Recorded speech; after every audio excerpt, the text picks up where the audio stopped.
This is just the beginning.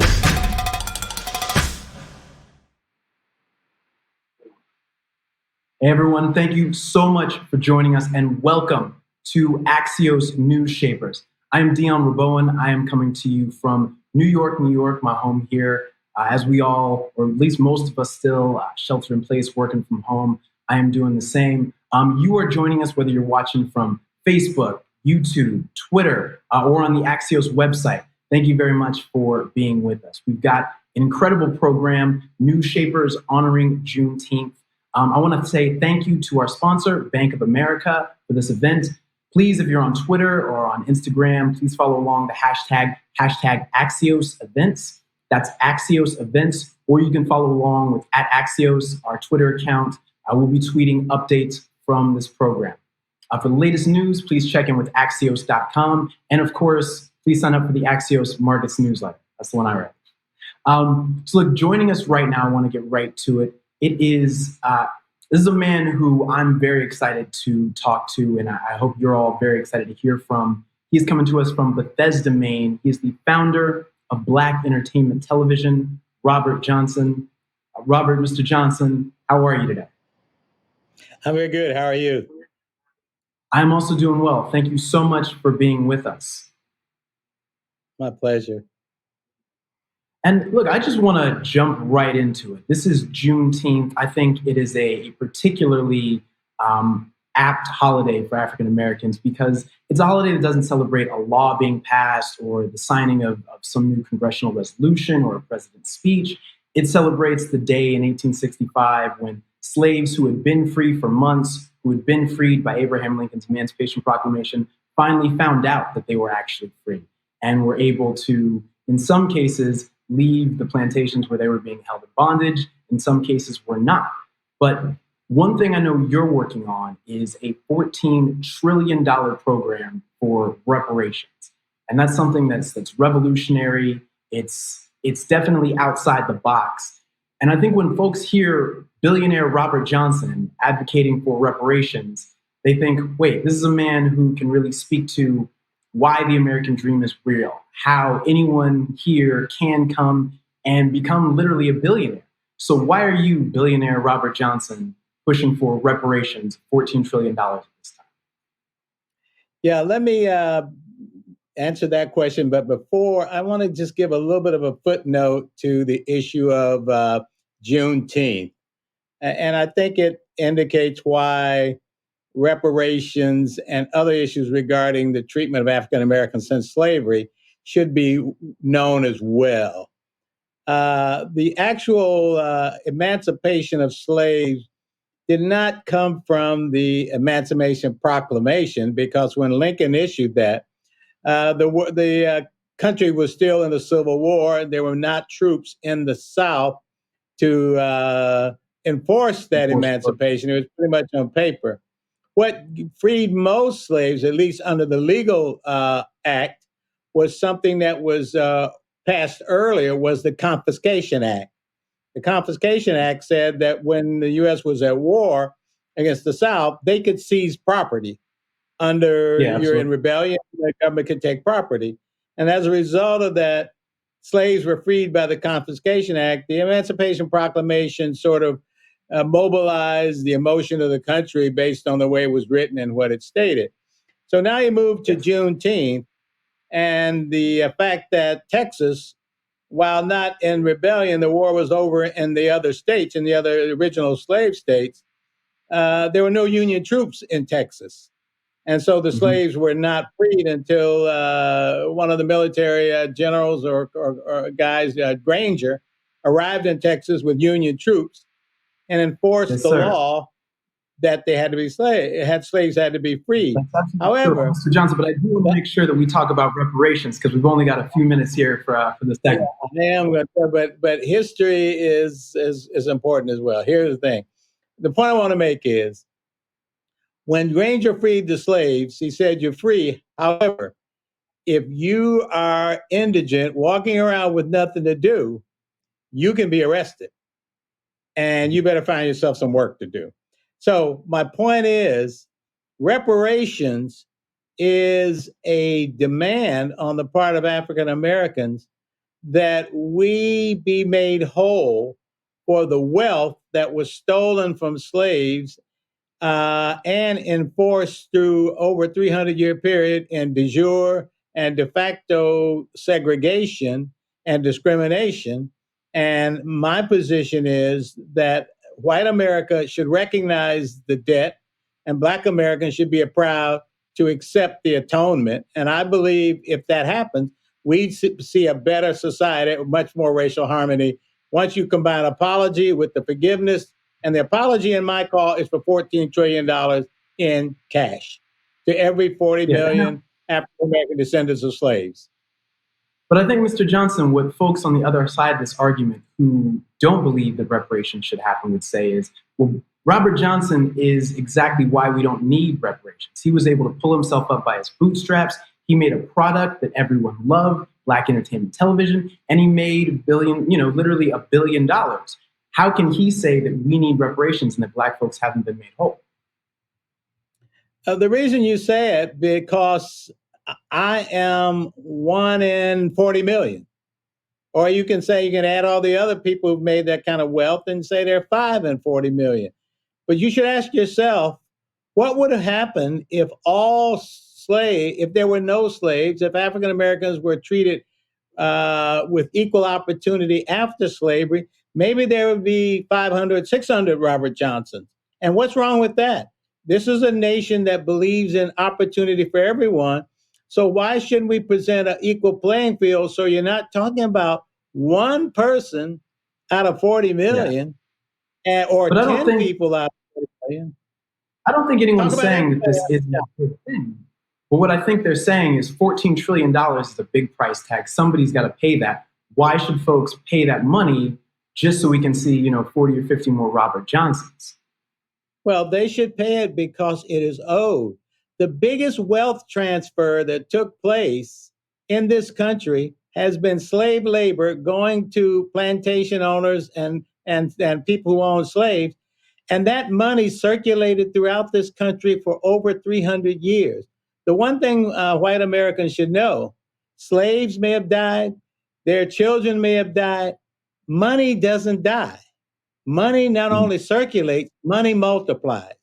And every person who benefited from a slave dollar, that wage transfer, is still circulating in corporations and businesses in the distribution of wealth income in America today. It is no secret that the net income of a white family is $170,000 on average.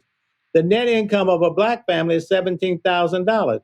That tenfold disparity can be traced directly back to the wealth transfer that started with slave labor being distributed to people for which they had to pay nothing for.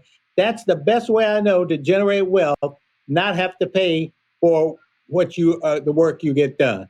I hear that. And the last question I ask you, because we've just got about a minute left, but that's the case for why. What about how? How do we get this passed when we've got a president who said, quote, he doesn't see it happening? We've got a Senate that has said they won't even take up a bill looking at how to do this or studying this. How do we get this done?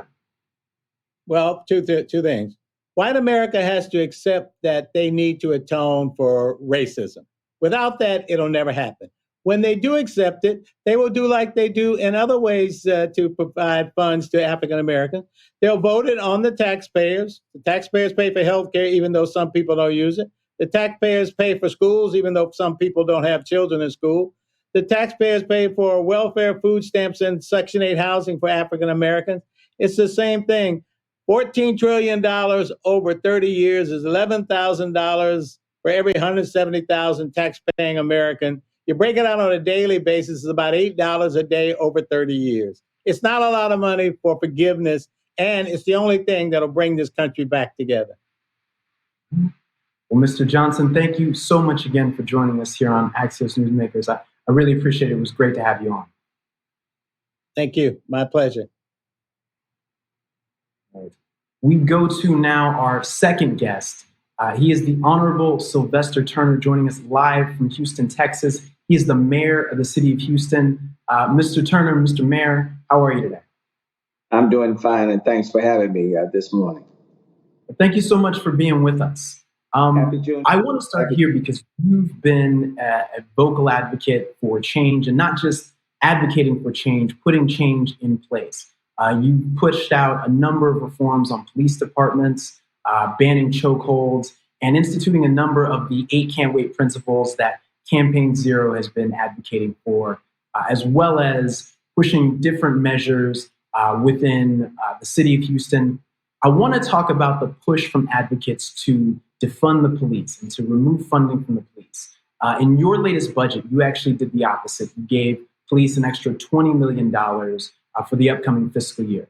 Talk to me about how those things work together, because people say the police need less funding, they need less power for us to have real reform and change, whereas you've done the opposite, even though you've clearly put in place some changes that are supposed to make this department better for the people they serve, particularly Black folks. Right. And I certainly understand. We are listening to what people are saying. And let me say, every police department, in terms of its structure and how many police officers, everyone is different. When you look at the amount of dollars that we spend per capita on our police officers, we're probably out of the 10 major cities, metropolitan cities, I think we're number 10 in terms of how much you spend per capita on police. In the city of Houston, to kind of give you some comparison, the city of Houston has 5,300 police officers covering 640 square miles. If you compare, for example, with Chicago, Chicago has roughly 12 to 13,000 police officers covering 270. We talked about this before, Mayor, and I think the idea isn't that you need more or less police. I think the idea is that policing itself should be defunded, that those funds should go to other organizations rather than police officers. Right, but we need policing. What I believe what people are asking for, they're asking for good policing. They're asking for a policing system that's accountable. They're also going beyond that. What they are saying is that where are your priorities? That they want us to be investing in communities and neighborhoods that have been overlooked and under-invested in for decades, just like the one that I grew up in. I grew up on the north side of Houston. In Acres Home, people refer to as the hood. As the mayor of the city of Houston, I still live in that same neighborhood. I still live in the hood. What people are wanting, they're wanting to make sure that we are investing in quality, affordable housing, quality parks. They want to make sure that we're providing economic and business job opportunities, access to health care, good sound. They do want of those things, sir, but I think what they've also said that they want is for this issue of policing to change. And what people say is for that to change, money has to be taken from the police and put towards other things. I agree in Houston's case. I can't speak for what's happening in other cities, but I can speak for what's happening here in this city. It is important. Number one, we ask police to do everything, way too much, when it comes to crisis diversion programs. Back in 1998, we established the crisis intervention teams. We need to beef that up. And in many ways, take it from classified police officers responding to incidents that may involve mental behavioral health issues, substance abuse, domestic violence situations. There are a number of things that we need to look at, alternative ways of addressing these issues with challenges within our community. But each department has to be viewed differently in terms of how you are making sure that you are addressing the needs within this community. So I understand the cry, and we're listening to people. But I want to expand, yes, more resources on crisis diversion, not having to call upon police to address our homeless situation. Right. We need to be addressing that in a more holistic fashion, not having to call on police to address mental behavioral health issues. We need Mr. Mayor, I think what you're saying and what your critics are saying is a bit of the same thing. And I think where the disconnect comes is they believe that you can't fund those things and also fund the police at the very high level that you are. So you've got an additional $20 million for police that can't go towards mental health and that can't go towards having more social workers. I disagree. And there's no one model that should apply across the board. Where does that money come from, that additional money? Because we're now in the middle of an economic crisis, and I would assume that your city, as well as other cities around the country, are going to be dealing with less resources and less funding, not more. So how do you distribute all that money to these things that you say need more funding and still fund the police department?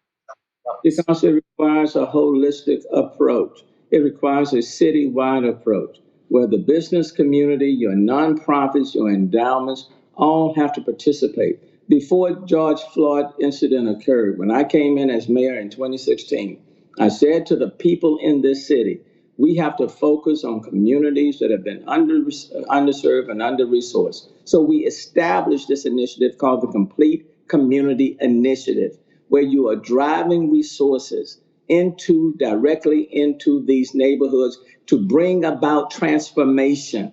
What people are wanting is not incremental change. They are wanting substantive, fundamental transformation change. It doesn't happen overnight, but you have to put in place the infrastructure and the means and the initiative to bring about that change. And that's what we are doing in this city. I can't speak to other cities, but I know what we are doing in this city. And you're saying that doesn't come from directing money away from the police department. That's what you're saying? No, because in the city of Houston, we have underfunded our police department for years. We have about the same number of police officers today that we had in 1991. In 1991. I'm sorry? I'm sorry. I wanted to, we've only got about a minute left, so I wanted to just ask you one last question before I let you go. And thank you again for your time. These new reforms you've put in place, no chokeholds, no holds, strangleholds like chokeholds, forcing a verbal warning to be given. When officers do break these rules, there are some exceptions in there. Like, if an objective reason can be found, I think is the wording in the law. How do we keep that from being a kind of get out of jail free card for some of these officers, the same way that I feared for my life? That phrase has been kind of used by a number of these officers who have killed unarmed Black civilians in the future. How do we keep that from being a way that people just... Number one is the city's policy. Number two, you have to hold people accountable. And let me just say, and we implemented almost all of the 8 can't wait, but that's the first step. That's not the end of the step. There are additional reforms that are coming. We're taking a look at our independent police oversight board to see how we can strengthen that and to even make it even more impactful and effective. And that will be citizen driven. So the steps that we put in place in terms of the executive order was just the initial. Next week, the city council meeting, we're having a hearing where we're listening to people who marched, protested, demonstrated to get their input. But I don't want anyone to assume that the executive order that we put in place, which was significant, is the end of the line. These reforms are constantly taking place. The changes, it's not one step and done, but it's holding people accountable, making sure you have the right people in these various positions, command positions, supervisory positions, and mayors and city council persons that can make sure we follow up on the intent of the executive orders that we put in place. Those are all very important. Mr. Mayor Sylvester Turner, thank you so much for being with us. I really appreciate it. That was a great conversation. Right now, I'm sorry, we cut off the mayor. I'm sure he was going to say that he was glad to be a part of the program. But right now, we're going to turn it over to the boss man, my boss. We can't cut his time short. Axios CEO, Jim Vandehei. Hey, thanks, Dion. And thank you to Bank of America for making this very important conversation possible on a very important day. Earlier this week, our events team had the chance to sit down for a series of meaningful conversations with the CEO of Bank of America, Brian Moynihan. Here are a few clips from those one-on-one conversations. As a founding partner in this museum, as a historian who studied the movements across the 500 years of history of African Americans and Black Americans in society, how do we handle this movement in that context? What do you think now, precedentially, historically?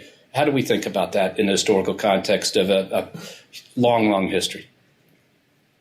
I think it's important, Brian, to frame this as part of a long history, that in many ways the struggle to find fairness and freedom in America is a long, hundreds of years struggle.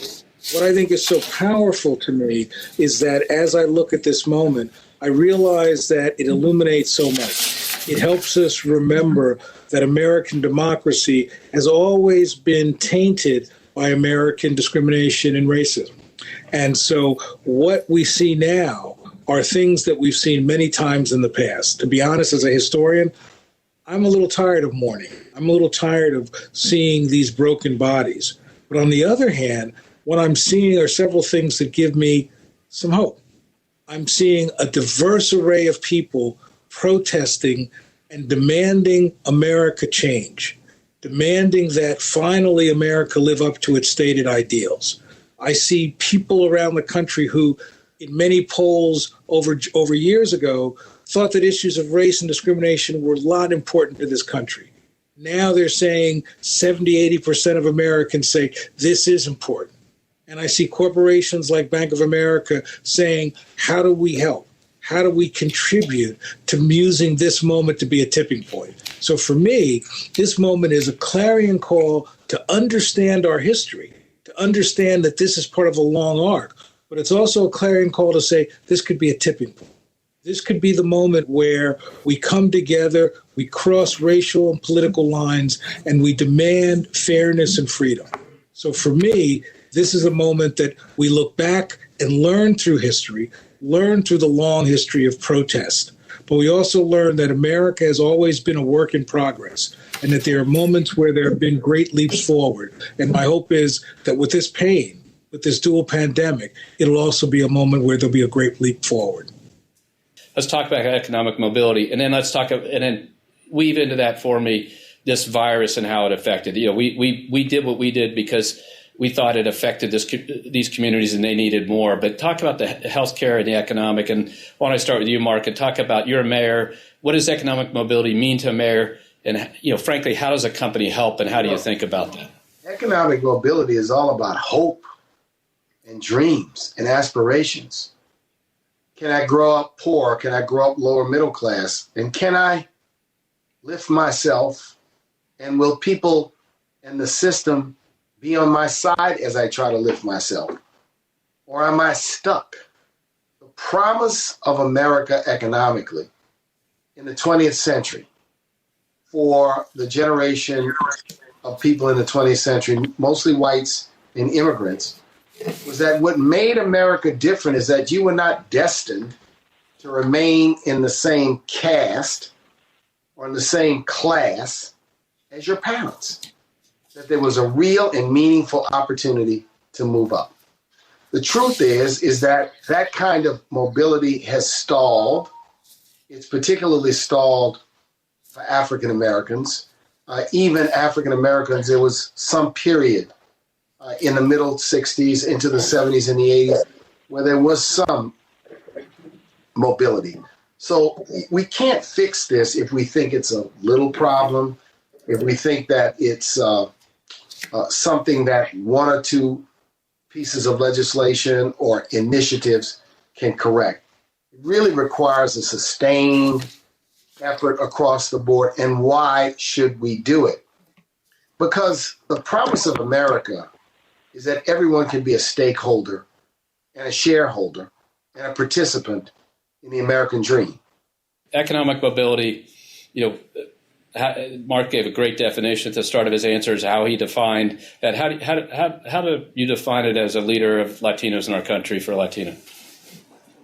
Well, I think about, building again on what Mark has said, but I think about what other civil rights leaders have said. The opposite of poverty is not wealth, it's justice. And I think about the fact that if we want economic mobility, we need economic justice. And I do believe that, addressing systemic inequities is integrally tied to creating economic opportunity. I don't think you can separate them entirely, but it does mean that you have to work on both fronts and you have to find a way to create impact in these areas where they connect. It's a mantle of leadership that we have to take because we represent America in this country and around the world, have more customers and clients, more communities we serve. And, it's an idea that we've got to give fulfillment to. And it's a moment in time where it's incumbent upon us to help make things happen. I am here in New York. She is also in New York, but we are socially distant in our own places. I am here with Valerie Jarrett. She's the author of Finding My Voice, When the Perfect Plan Crumbles, the Adventure Begins, a former senior advisor to President Barack Obama. Valerie Jarrett, thank you so much for being with us. My pleasure. My pleasure. It's good to see you, even distantly. Thank you. The pleasure is really all mine. I want to start here because you were part of this event that happened a couple of years ago that, when it happened, I know it felt like things were going to be the same, but then they turned out very differently. The comedian Roseanne Barr sent out a tweet about you that was quite frankly racist, comparing you to a monkey. And initially there was the Twitter outrage and the back and forth on cable news. And it seemed like this was going to play out the same way it usually does with, this famous and powerful person saying, oh, that's not what I meant. And, things just kind of going and everyone brushing it under the rug. And what was different this time was the Black woman who was her boss stepped in and said, oh, you think that joke is funny? Well, I've got a joke, you're fired. And I think it was this small change, this incremental change, but that really changed the paradigm of what you can say in public, what you can expect to be repercussions from racist comments. And it seems like we're in a similar moment now. And I was hoping you could talk a little bit about that and the paradigm shift, and maybe if you're seeing some of that right now.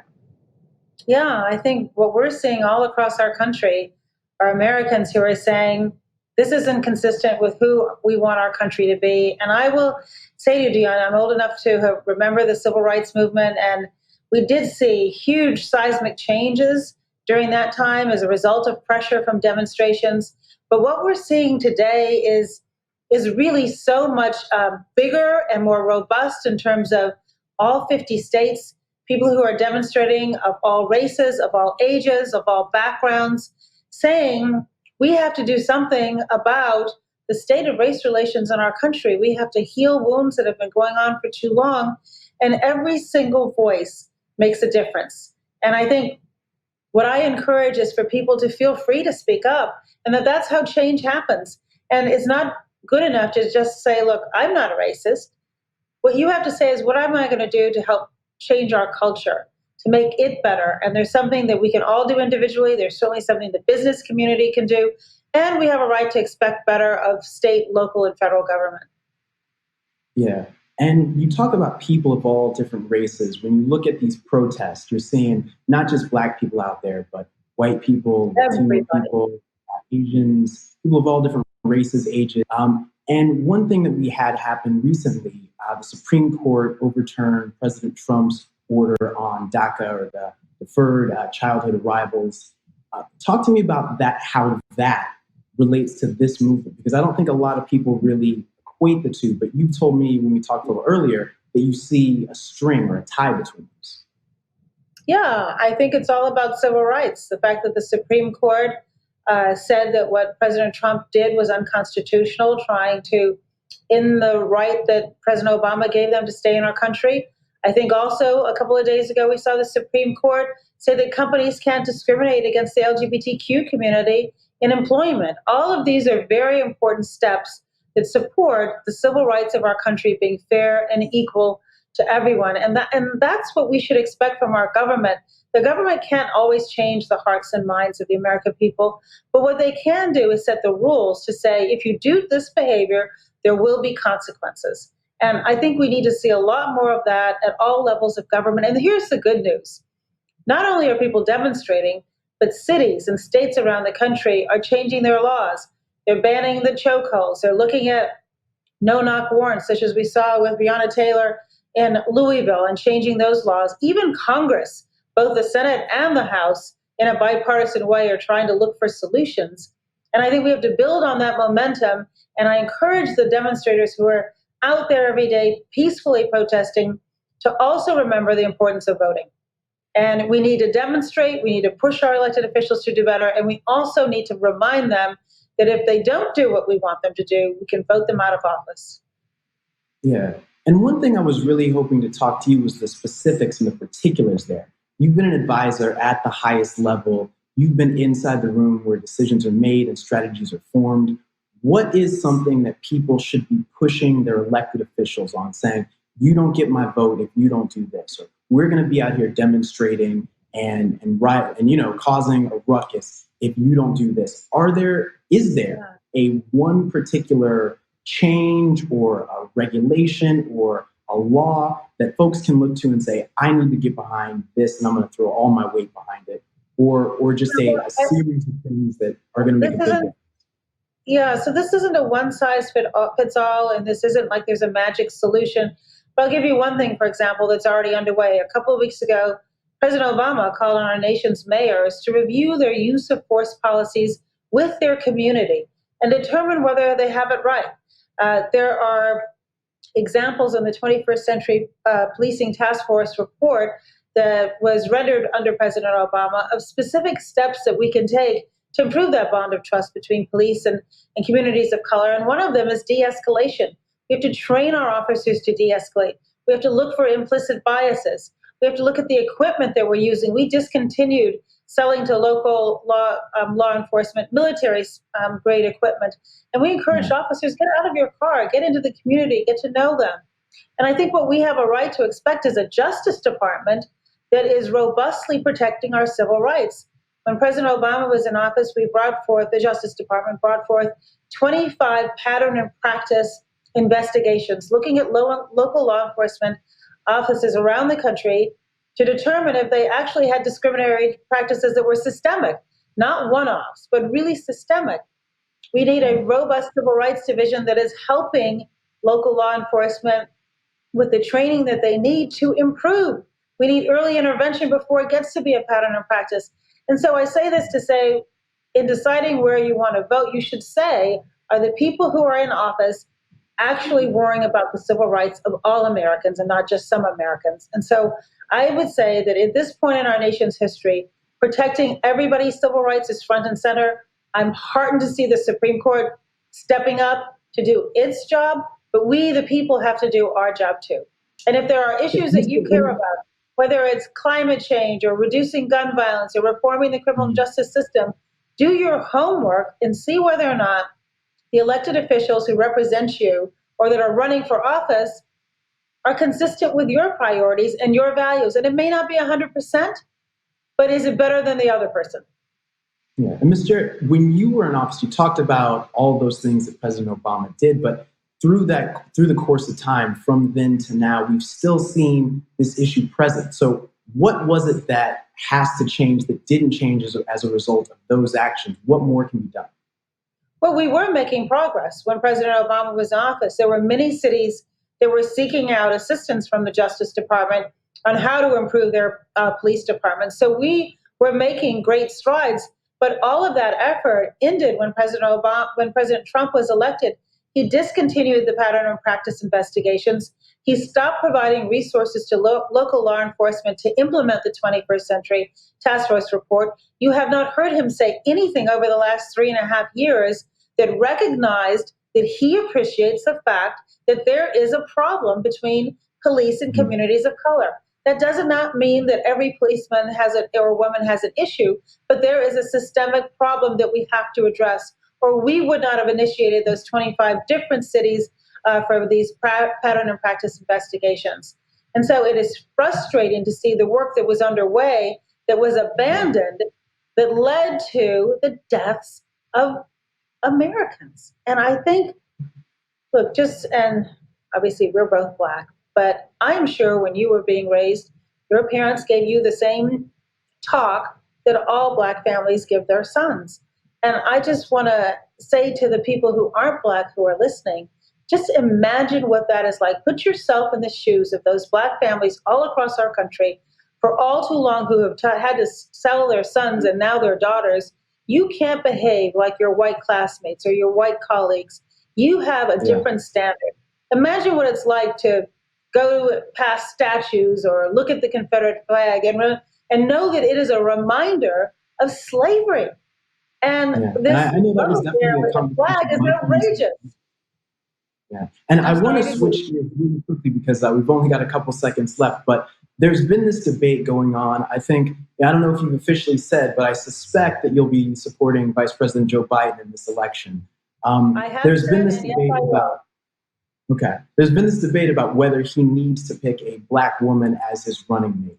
As a Black woman, as someone who's been an advisor at the top level, where do you stand on that debate? Is that something the vice president needs to do?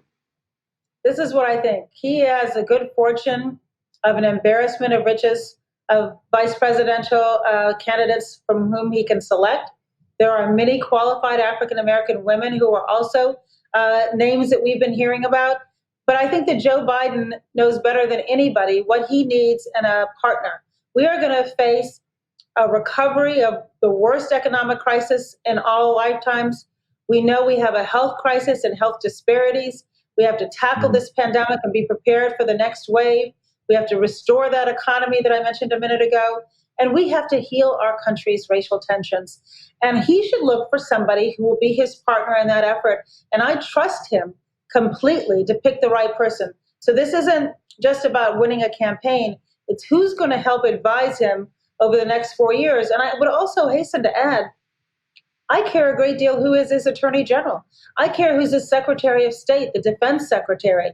I care about a lot of the treasury secretary, people who are going to be holding positions that have enormous sway in how we recover and whether we recover in a way that is beneficial to all Americans or just the same ones that have always benefited.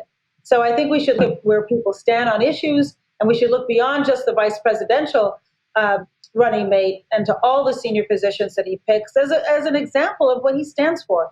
And I'm confident he's going to pick just the right person, right people for his team. Okay. Ms. Jarrett, thank you so much for being with us. You're welcome. Have a great rest of your day. Thank you. You do the same. All right, our final guest joining us from New York, right where I am, but he's a little down the street. We have Campaign Zero co-founder DeRay Mckesson. DeRay, thank you so much for being with us. It's good to be here. So we are, I think, at a very interesting moment in time, and particularly for you and someone who sits in your position. The news headlines, you've got the officer who shot Rayshard Brooks, formerly charged with murder. George Floyd, the officer that killed him, as well as the other officers who were there, have been officially charged. It seems like we're starting to see real change. Talk to me about your thoughts on this, just coming from where you've come from to be where we are right now. Yes, I always want to remember that the protests began in 2014. The people of Ferguson and St. Louis were in the street for 400 days, and that changed the nation's awakening and conscious about race and policing. That we know that led to a host of people sort of waking up and people seeing that this wasn't just a problem in Ferguson. This wasn't just a problem in one city or two cities. This was all across the country. Now, since 2014, the police have actually killed more people, not less. That even in March and April of 2020, the police killed as many people and at the same rate as they did in March and April of 2019. And that 2019 was the first time ever where Black people were more afraid of being killed by a police officer than being killed by community violence. So when we think about this moment now in 2020, it is interesting, right? It's a question of how do we make sure that we don't just get symbolic wins? And the symbolic wins are important, right? Like we need to make sure that we take down the Confederate flag. We need to take down these monuments. Aunt Jemima should go, right? Because we know that symbols of hate encourage hate. We also know that the only way to change the outcomes that'll change people's lives, save lives, alter the way we think about public safety is when the structure changes. So that is why the whole movement has been pushing for how do we change the rules and reduce the power of the police immediately? So we think about police officer bill of rights, we think about police union contracts, we think about use of force, and then we think about moving the money away from policing. Okay. And when you talk about that, you know, those are all very clear things, but what exactly means victory for you? What means, okay, we came through and we have helped make Black people safe from police and police violence by passing these specific reforms? What is the change that you need to see? Yeah, I think that's the push, right? I don't think that anybody's asking to reform the system. I think that people are saying that we need to transform the way that we think about safety. So when I think about the specifics, it's in the immediate, we need to make sure that as long as there's any officer that exists anywhere, that they have significantly less power, that has to be a part of the equation, that there's no reason why tomorrow any officer can chokehold somebody. There's no reason why officers should be able to shoot into moving vehicles, like all that, like tomorrow we should change that.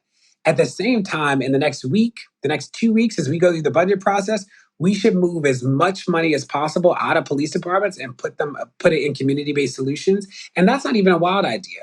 But it's not just money, it's about removing the responsibilities from police departments as well. So who should respond to somebody facing a mental health crisis? Probably a mental health expert.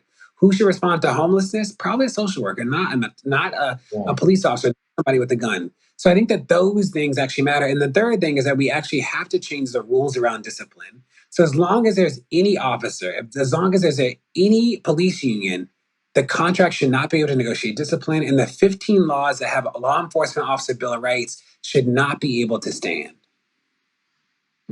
So right now we're sitting in a place where cities, states, all kinds of municipalities around the country are going to have to start making hard choices. They're going to have to start saying, we're not going to put money here, we're going to put money there. I think the first question I'd ask you is, do you want police departments completely defunded, as in there's no money for police? And if not, then how do you allocate that money? Because cities and states are just going to be dealing with less. I think there are people in our communities who do want the police there, who do feel like they need the police there for their safety. So how would you advise that these governments look at their now diminishing resources? Yeah, so here's the thing, is that I think what people want is to be safe. I think people want to know that if there's violence or if there's harm, that there's going to be a response to it. And that's actually what the core of this is. The question is not police or no police. The question is like, how do I stay safe? And what does safety look like? The police are not the best answer to that. The police aren't the only answer to that. And the police shouldn't be the answer that we fund when we think of that question. So when you think about somebody dealing with suicidal ideation and you love them and you want them to get support and you want them to feel safe, we should answer that question. Who responds? Not somebody with a gun. When we think about car crashes. But how do you divide up those resources? Because, these things right now, they exist and they have funding. How do you say, okay, we're taking 10 million here, 10 million there? Maybe it doesn't need to be as specific as that, but how do you decide how much funding should go towards these things other than the police? So that's a great question. And, we can actually use the government's data to help us do that. So when you look at 911 data nationally, it's about 20% of 911 calls are actually for mental health, right? You could take 20% of the money, 20% of the resources and just move it, right? So what's interesting is that every way you cut the data, it doesn't even support the way that we fund police departments now. When you look at the national data, 5% of the arrests that happen in the country are for violent crime. 5%. So even if you made the argument that we need to have the police to deal with the most violent crimes, that is literally only 5%. So we could use a host of, so what if you took 95% of the budget and moved it somewhere else? The data would even support something like that. And that's FBI number. That's not even like a homegrown number from a think tank, which people try to criticize. It's like the FBI has reported for over 20 years that 5% of the arrests are for violent crime. So that's how you do it. It's like the data doesn't even support funding police departments in the way that we do. Okay. And I want to pick at a little something you said there, because you talked about people questioning data, and there have been issues within the movement in terms of people saying, oh, there's issues with the data, people having personal problems. I got to wonder, because this movement is so important. It is, people's lives are literally, dependent on us having some success and changing some things. And I wonder what's happening within some of the movements that are, you've got people disagreeing. You've got some groups pushing back on you, saying your agenda isn't radical enough or your agenda doesn't go far enough. You've got others saying it goes too far. How do folks within this movement for Black lives, which is pushing to literally save Black people's lives, how can you all coalesce and come together around speaking with one voice or coming to one vision, or really just getting together and coalescing so that there's not a lot of different voices calling for different things and kind of confusing? Yeah, so here's the thing, is that what I know, even the people who criticize me, is that they love Black people. And I know that they are trying to get to a place where we can exist without the police, that they're trying to get to a place where people are alive and happy and healthy and joyful, and that we actually all agree about that.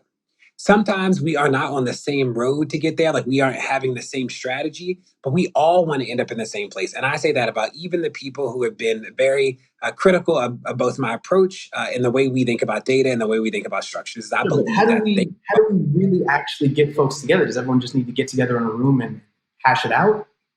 Yeah, I think some of it is like the tension will just be the work, right? That like there's no one strategy to zero. There's no one plan to get to $0. There's no one plan. Like there's never been one way to get to abolition, even when the country got abolition right the first time, right? So I think it might be an unrealistic expectation and an unfair expectation to say that like we all need to align on one strategy. I think that what is important is that we've all aligned to get in one direction and to get to one goal. So I think that this tension actually makes us better. I think that there's feedback that we all get that's actually really helpful in helping people think about how we refine the message to wake more people up to and to empower more people. I hear that. All right, DeRay Mckesson, thank you so much for joining us. Really appreciate hearing from you. Good to be here. All right, we also want to say thank you so much to Bank of America for partnering with Axios for this event. And thank you all for joining us, whether on YouTube, Twitter, Facebook, Axios.com, or whatever your social media platform of choice. And we hope we had another great virtual conversation that has made everyone smarter, faster. If you like this conversation and want to sign up for more Axios content, please sign up for our newsletters, signup.axios.com. I especially hope you'll sign up for the Axios Markets newsletter. That's Axios Markets written by me.